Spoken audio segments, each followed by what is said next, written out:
Hello and welcome as this week we come to the third Sunday of the Lenten time, and it is the first in the gospel tradition, even though this year we are looking at the tradition according to Matthew.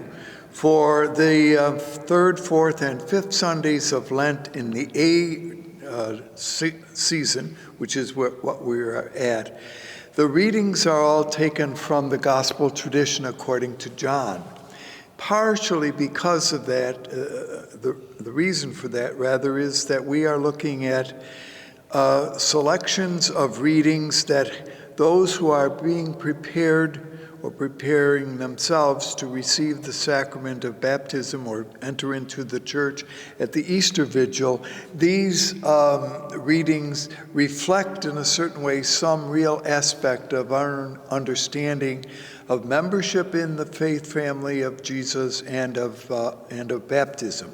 Also, in many of the churches on this third, fourth, and fifth Sunday, are at certain masses what are known as the scrutinies, certain occasions or Sundays or weekends, however it works out, in which each of those preparing, those who are what we call catechumens, to receive baptism are received one of the gifts of our church. One of the gifts, for example, would be the Creed or the Our Father or the commandments. So just to stay tuned to that. So this week, first of all, let's give what the scripture readings are. The first one comes from the book of Exodus, chapter 17, verses 3 through 7.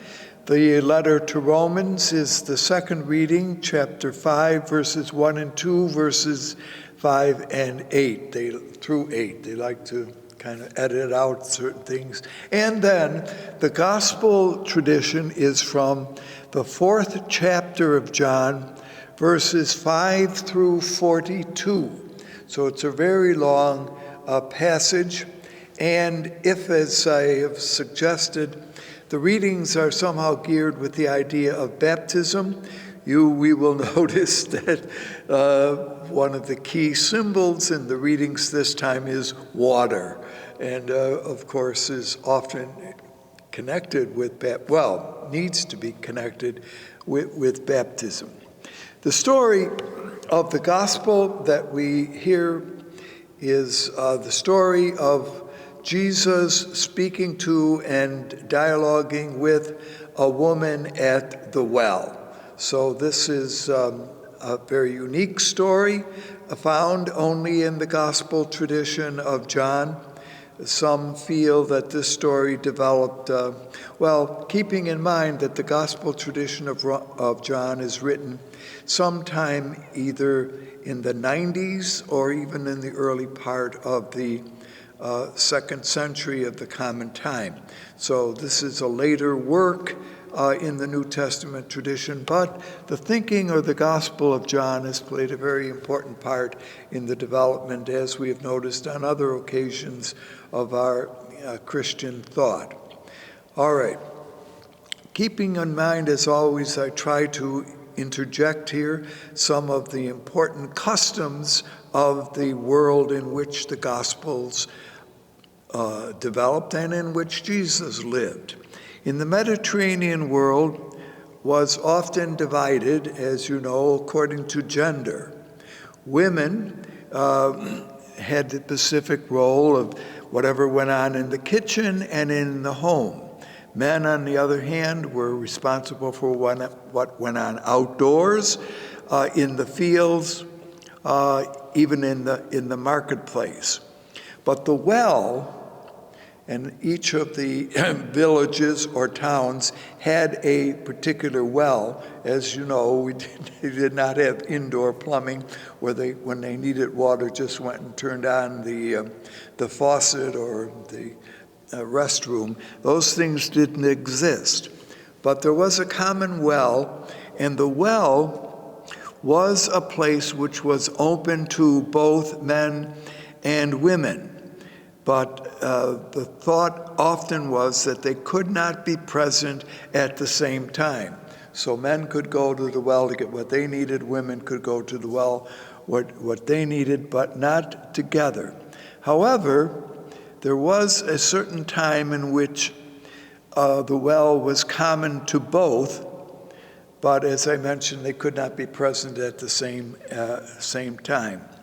So what we will see in this story, and it's all kind of a little background to a very interesting episode. And let me begin by reminding us that John, the writer, the fourth gospel writer, often has layers of meanings to terms and words and incidences that he uses.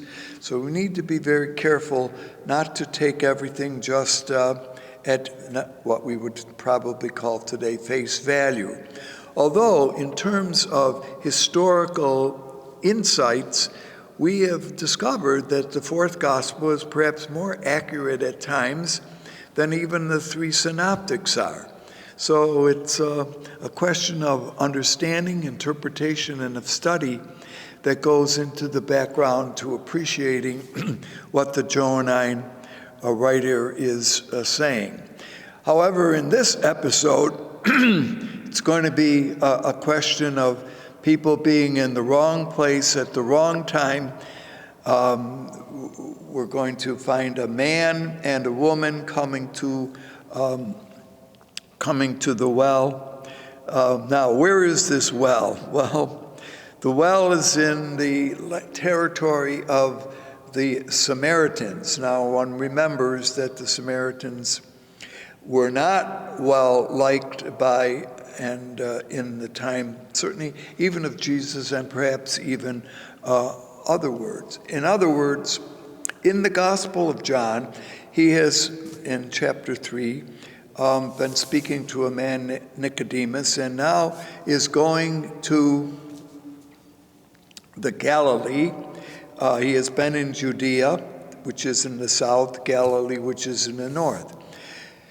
The usual way, there are two ways in which one could go. One would be a direct way, which would be to go through Samaritan territory and then into the Galilee. However, many Jews of the time chose not to do that because they didn't want any contact with the Samaritan territory, and so they would cross the Jordan River. They would go east, then up that side of the Jordan River and cross back over again when the river flowed through the Galilee territory. Jesus here is pictured as doing the first. That is simply moving to Galilee through the Samaritan territory. All right, they come to a well.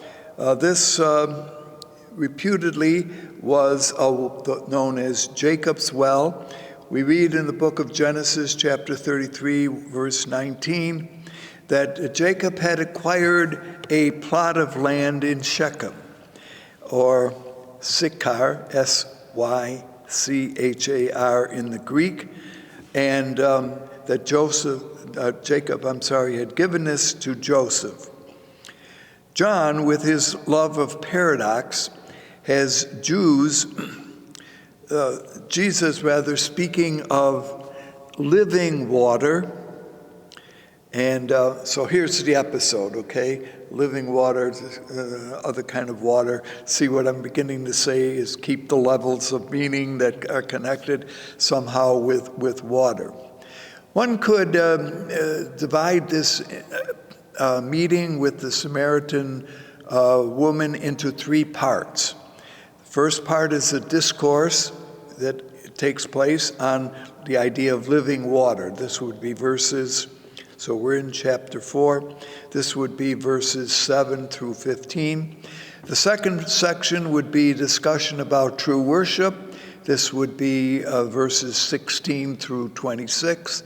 And then the third part would be the acceptance on the part of Jesus by the people of the territory in which this well is located, which would be verses 39 through 42. So I just kind of give a little, there's a lot of ways of breaking this down and interpreting this, so we have to kind of take one at least as we move along.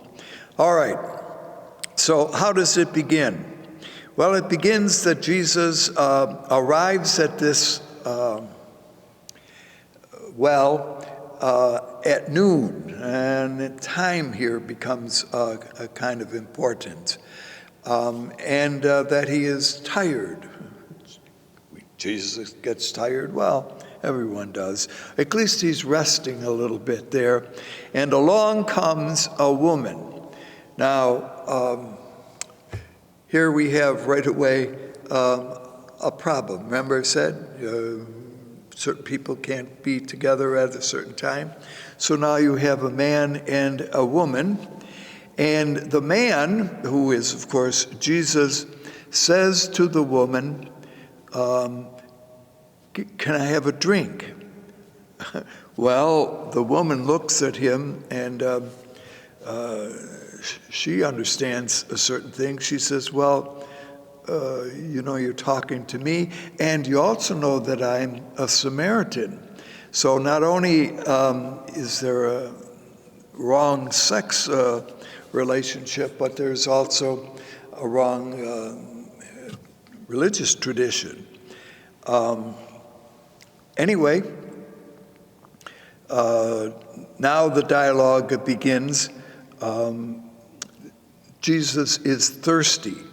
Now, John, of course, as I mentioned, what does this thirst mean? Is this thirst on the part of Jesus simply thirsty, like you might be on a hot day? Could be that, couldn't it, okay? But on the other hand, John's level says that Jesus is suggesting something further in terms of what he's offering this woman. Now notice as it begins, and there's a number of ways, as I mentioned, in which to notice things. The first response of the woman is kind of critical. What are you doing talking to me? And you're a Jew, and this isn't the way it's supposed to be taking place. Well, anyway, Jesus says, well, if you knew what I'm mentioning, that you would be asking for water, not just for me. Well, she gets a little snippy and says, look, you want some water, I'd give it to you, but you don't even have a bucket. You have nothing to get the water out. How did you come here for, and what's going on here? Well, and you know what you never really know, I have to stop and pause here. This is not in the story itself. You really never know whether she ever really did dip down her bucket and give Jesus a drink or not, because the dialogue goes on about other kinds of water, and I just wonder whether or not in the real action of the story, if that was that what she did. Anyway, Jesus talks about the fact that he would give a water, living water that springs up from within. Now, I'm not quoting exactly the scripture text here. You need to read that and you will hear it. And I don't mean to pass over it too quickly. But she says, well, and here, of course, John likes to present situations in which people misinterpret what is being said. If I could get this kind of water that you're talking about, where I wouldn't have to come to get it and take it back every day, I certainly would like that. And Jesus says, well, wait a minute, the thirst that you have and is the thirst that all people have, but is something deeper and more than simply the physical lack of water. So there's this back and forth little discussion that goes on between the woman and Jesus with regard to the idea of water.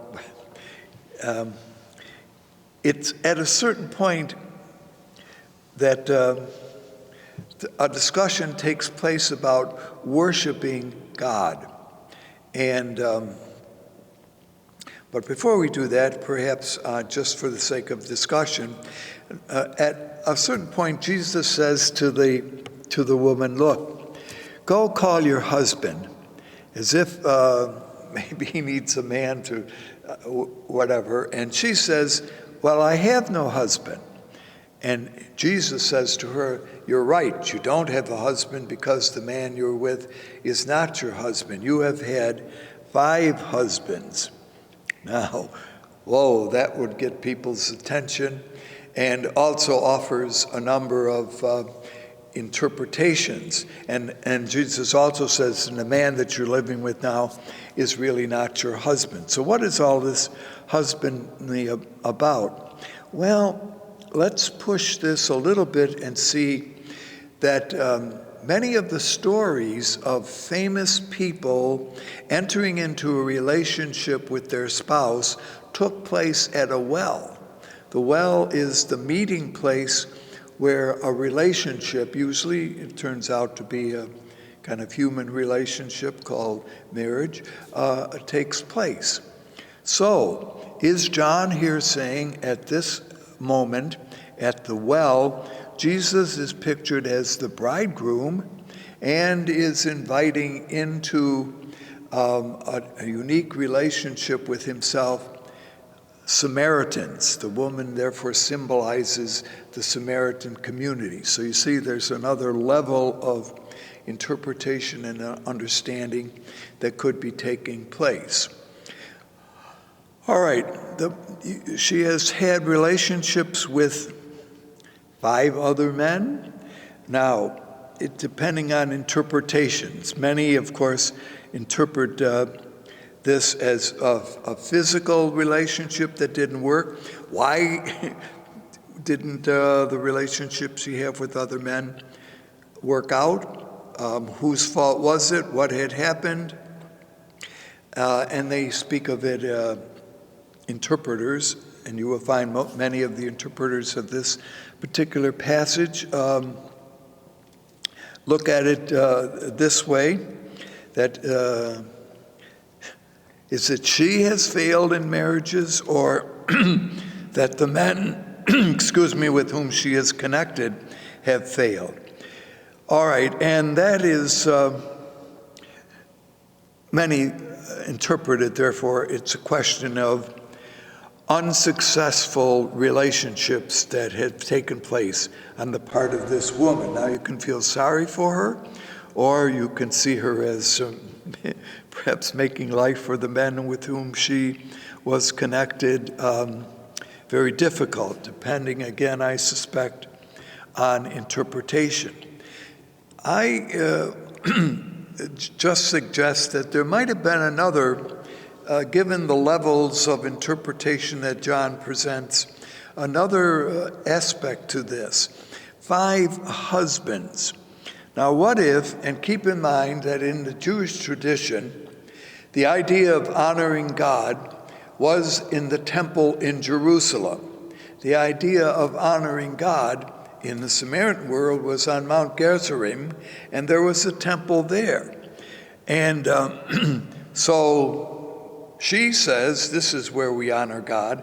Jesus says, well, salvation comes from the Jews. It's interesting that the writer puts those thoughts into the language here, or words of Jesus.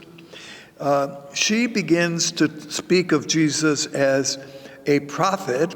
Her idea of Jesus has been changing, by the way. Particularly, she thinks him as a prophet because he knows about all these former relationships. But what if we look a little bit and see that the Samaritans, and you know a little bit about the history of the Samaritans, that they were a mixture of members of the Hebraic tradition, Jewish, but also because of historical events, had been connected with non-Jewish groups, and that's why the Jews in Judea and even in the Galilee did not like the Samaritans. But what if one remembers that some of the traditional gods of the district were the gods of Babylon, Kusar, Avzar, Hamath, Sepharim? Got it? 5. So could it be that the accusation is being made that the Samaritans mixed traditional belief in the one God of Moses with the other gods of the pagans, and therefore those were the husbands that didn't work in terms of this unique relationship that Jesus is going to have with those who believe in him.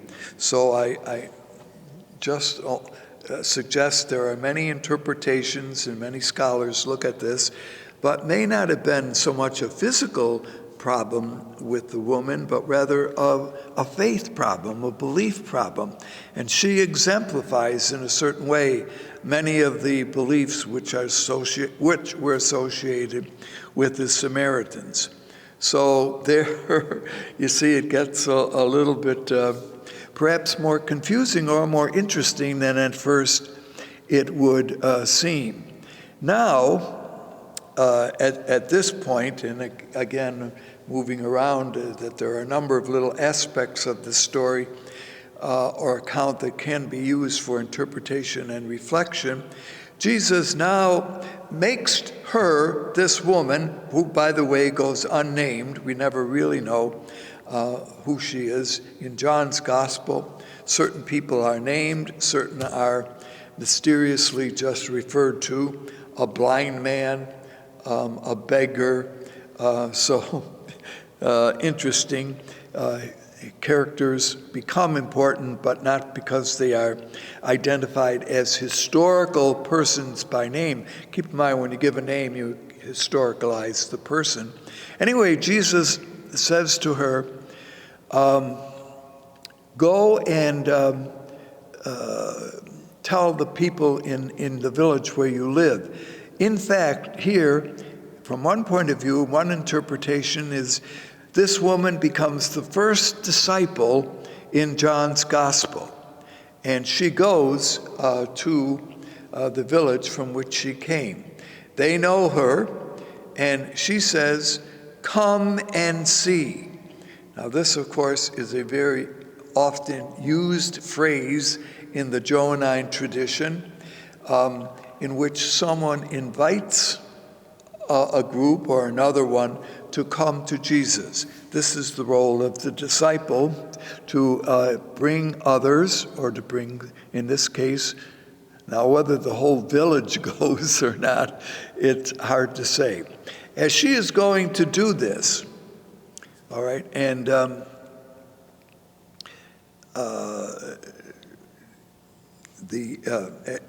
I was going to say, she is doing this, the disciples who had gone into town to get something to eat for Jesus and the group.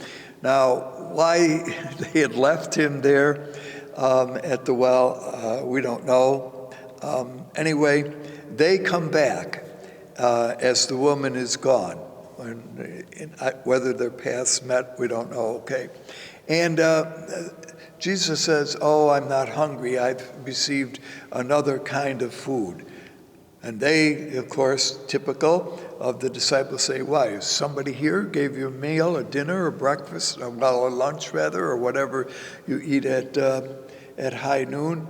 So the kind of wonderment on Jesus, and perhaps they had noticed, the disciples, that Jesus had been speaking to the woman. So we're not, it's not clear in the dialogue just how the paths of those who met. But anyway, Jesus points out to his apostles or disciples, remember they're only called disciples in John's Gospel, that sometimes seeds have been planted, and he gets into the farming aspect here, and harvesting has been done by others. It isn't always, although certainly that's the way in which it would work out in ordinary times, that those who planted the seed would wait and then would harvest the crop when it came. The paradox here that Jesus is saying is that I, in some ways, give the seed, and also to carry out the whole idea of what's happening here, the water to allow the seed to grow, but the harvesting will be done for others, by others. All right, so there's a lot here that you can kind of see. The episode ends here by the villagers coming to see Jesus. They then say to the woman, "Oh, we have come to believe in Jesus, not because of what you have said, but because of what we have discovered ourselves." Now, some say this is exactly the way in which missionary work should happen. That people accept Jesus on their own, not because of the one who told them, but the one who told them is the one who invites them. Come and see. So these are just a few kind of thoughts about the very beautiful and wonderful episode.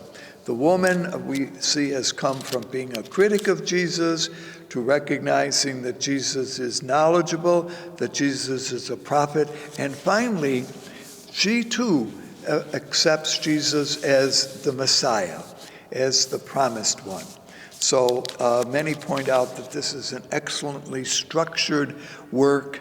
It could almost stand by itself, this chapter, of growth in faith, growth to come to know the reality of who Jesus is.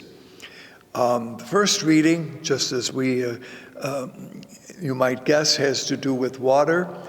This is one of 3 water stories that appear in the Hebrew Bible, the Old Testament. This is the third of 10 tests of loyalty that God directs to the people whom he freed from Egypt. The people are complaining, as you will hear, that we have no water to drink. You brought us out into the wilderness here, Moses, to die of thirst. It was better back in the homeland, not homeland, but in Egypt, where we had food to eat and probably were close to the Nile, had water to drink. They are really bad. They attack Moses. Moses, why did you do this? Moses in turn turns to God. What am I going to do? And God says to Moses, all right, this is what you're going to do. Take the staff, the famous staff that he had been using, the staff, by the way, that had been spread over the waters of the Red Sea and caused it to split. Take this staff and strike this rock. And Moses does, and behold, water springs out, and there's plenty. Of course, it's good water, fresh water. Keep in mind, we're out in the desert here, wilderness area, and so this is, wow, the water that they need. The place was known as Massa or Meribah. It goes by 2 different names. Meribah means to quarrel. Meribah also can mean dissatisfaction. It was here that the Israelites expressed their dissatisfaction with Moses or with God, whom Moses represents. But also important to notice that the staff of Moses had made the waters of the Nile undrinkable for the Egyptians when they were in Egypt. Now the staff of Moses makes the water drinkable. So there is this kind of turning of events here. All right. So the Lord, Meribah or Massa, this is mentioned also, by the way, in the Psalms as the place where the Israelites tested God, but God, ever true to his promise, gave them the waters they needed. Well, Jesus is pictured certainly in the tradition of John as giving the water of life to quench the thirst of those who search for the meaning of and the purpose of a Messiah. Jesus, in one little section, just as we finish up here, had said to the woman, "I am the living water." And so this is one of the famous I am statements of Jesus, but also the kind of promise of giving the nourishment and strength that all need. Thank you for being with us, and hope to see you